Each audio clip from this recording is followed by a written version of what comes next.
Chapter 2. Mr. Bennet was among the earliest of those who waited on Mr. Bingley. He had always intended to visit him, though to the last always assuring his wife that he should not go. Until the evening after the visit was paid she had no knowledge of it.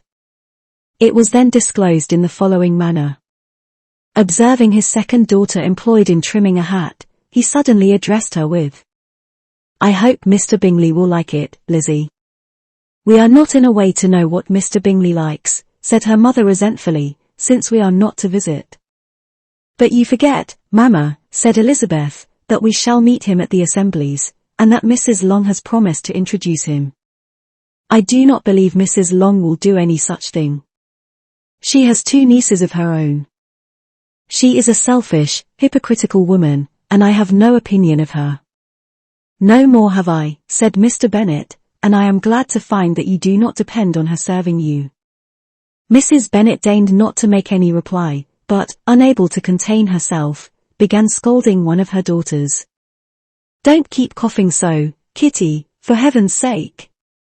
Have a little compassion on my nerves. You tear them to pieces." "Kitty has no discretion in her coughs," said her father, "she times them ill." "I do not cough for my own amusement," replied Kitty fretfully. "When is your next ball to be, Lizzie?" "Tomorrow fortnight." "Aye, so it is," cried her mother, "and Mrs. Long does not come back till the day before, so it will be impossible for her to introduce him, for she will not know him herself." "Then, my dear, you may have the advantage of your friend, and introduce Mr. Bingley to her."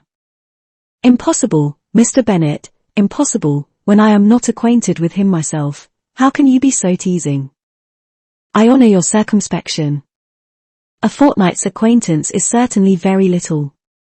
One cannot know what a man really is by the end of a fortnight. But if we do not venture somebody else will, and after all, Mrs. Long and her nieces must stand their chance, and, therefore, as she will think it an act of kindness, if you decline the office, I will take it on myself." The girls stared at their father. Mrs. Bennet said only, "Nonsense, nonsense. What can be the meaning of that emphatic exclamation?"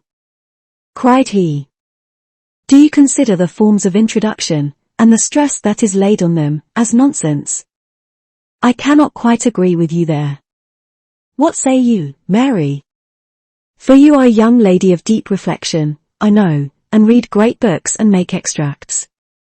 Mary wished to say something very sensible, but knew not how.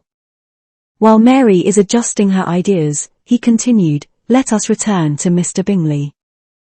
"I am sick of Mr. Bingley," cried his wife.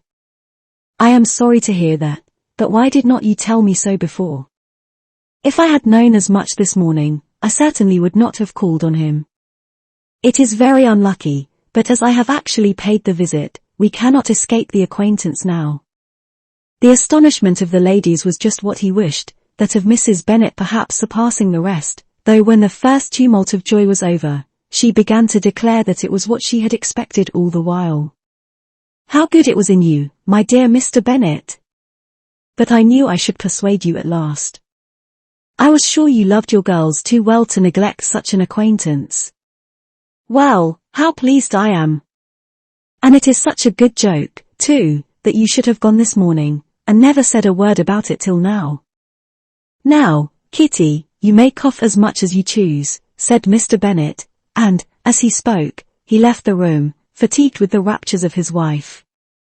"What an excellent father you have, girls," said she, when the door was shut.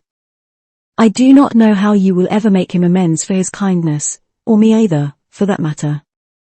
At our time of life, it is not so pleasant, I can tell you, to be making new acquaintance every day, but for your sakes, we would do anything. Lydia, my love, though you are the youngest, I dare say Mr. Bingley will dance with you at the next ball."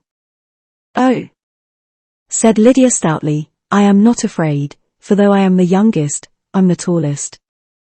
The rest of the evening was spent in conjecturing how soon he would return Mr. Bennet's visit, and determining when they should ask him to dinner.